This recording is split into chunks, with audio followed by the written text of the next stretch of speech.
My favorite book would either be The Invisible Life of Addie LaRue or Skyhunt. I think it's about like this dystopian world, and it kind of involves like with powers, and it's a really good book for people who are trying to get into like fantasies or like fiction.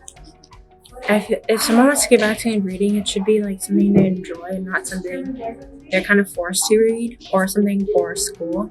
And maybe like start off light. Like it doesn't have to be a very thick book in like a genre that someone might like. Yeah, definitely the Lord of the Rings series, if I haven't read that. But also, there was a book called Seven Eves, a science fiction book. That was really good. And I guess The Martian's pretty good, but it's more of a popular science fiction book. Yeah. So Seven Eves has a lot of description, and it's really realistic. The Martian also similar to that. It's realistic, but it feels a bit like a thought experiment. It's a lot better than the movie. And then Lord of the Rings is just a great action book with a lot of vivid details. Specifically the third book. I really like the third book just because it has a lot of detail and a lot of action. And I think it's just really well written in general. I'd give it a solid 10. My favorite book that I've ever read is A Tree Grows in Brooklyn by Betty Smith. It's very old, but it's a classic. And I really enjoyed the fact that it didn't have a climax per se, it was just taking you through a fairly ordinary girl's life and seeing examples of racism and sexism and how they affected her life. The Girl She Used to Be, that was a really good book. Very sad, but very good. It's about a girl who was raped by her brother's best friend, and she felt like she couldn't tell anyone.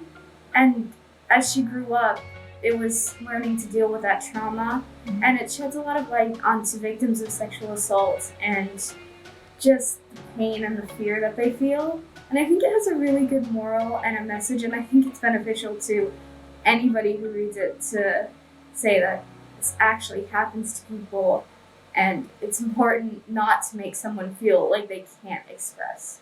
Just ask around and find books that are really, really popular at the moment, because I know that it's always like you want to find your own genre and your own book, but I feel like the really famous books and the really modern books that are getting a lot of hype are usually books that satisfy people who enjoy reading across all of the genres. And I think that if you find one book that you really, really enjoy, it's easy to get out of that slump and you're like, I want to do this again. And then you can take initiative to go find a book in a different genre that you might like. And I mean, I read all the time, and even for me, the first 50 to 100 pages are slow. I enjoy being able to share a book with someone else, with other people, because I think it can be really hard sometimes to find people who are as enthusiastic about a certain topic as you are, and when you find that, it's a really great thing, and there can be a lot of good conversations. So we get together usually once a week, and we vote on books as a group, and then we read, depending on the book, anywhere between 30 to 100 pages per week, and then we discuss the pages that we read. We always have snacks, and it's really fun, and I've heard a lot of club members say that they enjoy it because it's not like English class.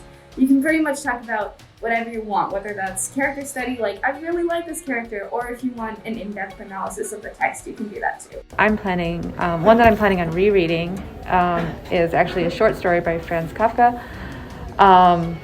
It's called The Metamorphosis. And part of why I want to reread it is because I just started reading this book called After the Lockdown.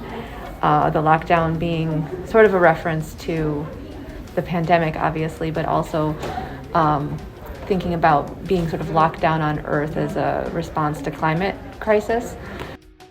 Another author that I recently discovered, Renee Watson, and she writes realistic fiction, and it's called Love is a Revolution.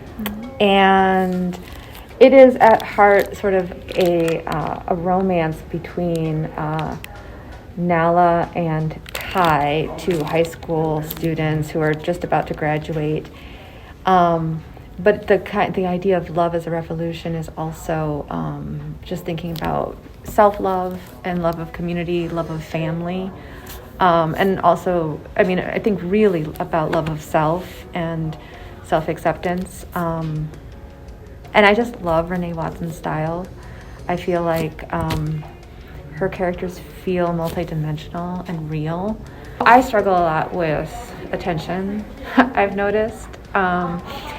And I will sometimes just say, okay, I'm only going to read for 10 minutes, and just set aside 10 minutes, turn my phone off, shut my computer down or turn it off, close it.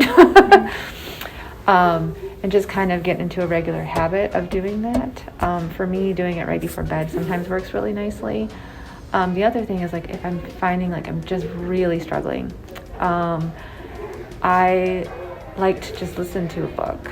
I've noticed that sometimes for a book that's longer or a little more complex and I feel like I have the bandwidth for attention-wise, I will listen to it. And sometimes I'll even read and listen to it at the same time. So that's a strategy. My last strategy would be, I'm a very slow reader, and I think people always assume because I'm a librarian that I must just whip through books all the time, and I don't. So I've learned to just kind of accept that I am a slow reader, and just know that that's how it is. And I think not necessarily having assumptions about what reading should be like can be a really good tactic for not having an inner critic about maybe what you should be reading or how fast you should be reading or how often even. I think setting like a small goal can be just as powerful as saying you're going to read 100 books in a year, whatever it is that a person wants to do.